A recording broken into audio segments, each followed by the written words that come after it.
যখন পরিবারের সাপোর্ট পাওয়া যায় এবং পরিবারের সবাই মিলেমিশে কোনো কাজে যুক্ত হয় তখন কিন্তু সেই কাজ সাকসেস পাবে। আজকে হলো সেরকম একটা দিন। গেস, আজকে রয়েছে তোমাদের লিটিল গোল্ডের বার্থডে আর এখন হলো রাতের খাওয়া দাওয়া। অলরেডি 3টে পার্টি হয়ে গেছে, এখন লাস্ট নাইট পার্টি।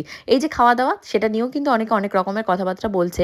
আমার হাজব্যান্ড তো বলেই বসলো পরপর লোক ডেকে এত নিরামিষ খাওয়ালে এরপর নিমন্ত্রণ করলে কেউ আর আসবে না। অ্যাকচুয়ালি কথাটা কিন্তু নিরামিষ নয়, কথাটা হলো প্রসাদ। আর এই প্রসাদের যে কি মহিমা বা কি মাহাত্ম্য যারা জানে তারা তো জানেই, আর যারা জানে না তারা জানতে একদম আগ্রহীও নয়। কারণ আজকে কোনো মাটন, চিকেন, ফিশ, এগ কিছুই ছিল না। আজকে ছিল সমস্ত নিরামিষ খাবার দাবার। মেনুটা এক্ষুনি তোমাদেরকে বলবো। আর সব থেকে বড় কথা কি বলো তো, তোমরা যেমন আমাকে বলেছো, সাপোর্ট করে সবাই জানিয়েছো, হ্যাঁ দিদি নিরামিষ খাইয়েছো, খুব ভালো করেছো। অ্যাকচুয়ালি কি বলো তো, দুটো পার্টি তাহলে আমাকে করতে হবে।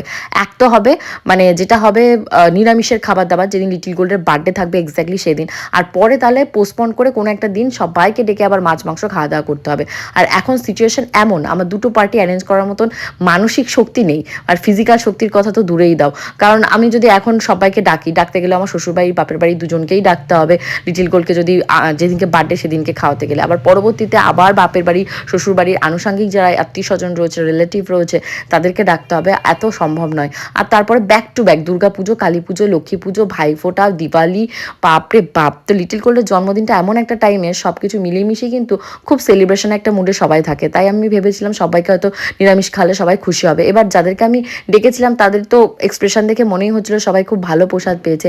এখন জানি না কে আমার পিঠ পিছে কি বলছে। লিটিল গোল্ডের এই নিয়ে থার্ড টাইম বার্থডে সেলিব্রেট করা হলো। এর আগে দুবার কিন্তু 4বার ওর বার্থডে হয়েছে। মানে যেদিন ওর বার্থডে হচ্ছে সেদিন সেলিব্রেশন হচ্ছে সবাইকে নিয়ে, তারপরে আবার মাছ মাংস খেয়ে হুল্লা হুয়া করতে করতে সেলিব্রেশন হয়েছে। অ্যাকচুয়ালি বাড়ির সব থেকে লিটিল সদস্য লিটিল গোল্ড, তো তাই সববার খুব আদরের। এরকম ধারণা হয়েছে যে নিরামিষ মানে অনেক সস্তা বা কম দামের খাবার দাবার, এরকম কোনো ব্যাপারই নয়। তার জন্যই আজকে আমি তোমাদেরকে জানাবো, বা তোমরা অনেকেই জানতে চেয়েছো কেমন কি খরচ পড়েছিল।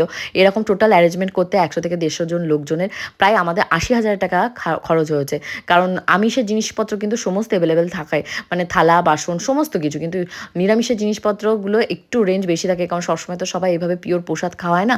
তো পাওয়াতে গেলেও কিন্তু ভাগ্যও লাগে, আর পেতে গেলেও কিন্তু ভাগ্য লাগে। ওই যে একটা কথা আছে না, দানে দানে পা লিখা হতে হয় খানে বালে। এবার আসা যাক ছোট্ট করে মেনুটাতে। ফার্স্টে কিন্তু মকটেল ছিল, মকটেলের পরপরই কিন্তু তোমরা পেয়ে গেছিলে ক্রিসপি বেবিকর্ন। এবং তারপরে যখন বসে খাওয়ানোর ব্যবস্থা করা হয়েছিল সেখানে ছিল তোমাদের স্যালাড, তার সাথে ছিল পনির সটে আনলিমিটেড, যে যত খেতে পারো। আর তার সাথে ছিল তোমাদের ভেজ বিরিয়ানি, ভেজ বিরিয়ানির ভেতরে পনিরও ছিল, আলুও ছিল।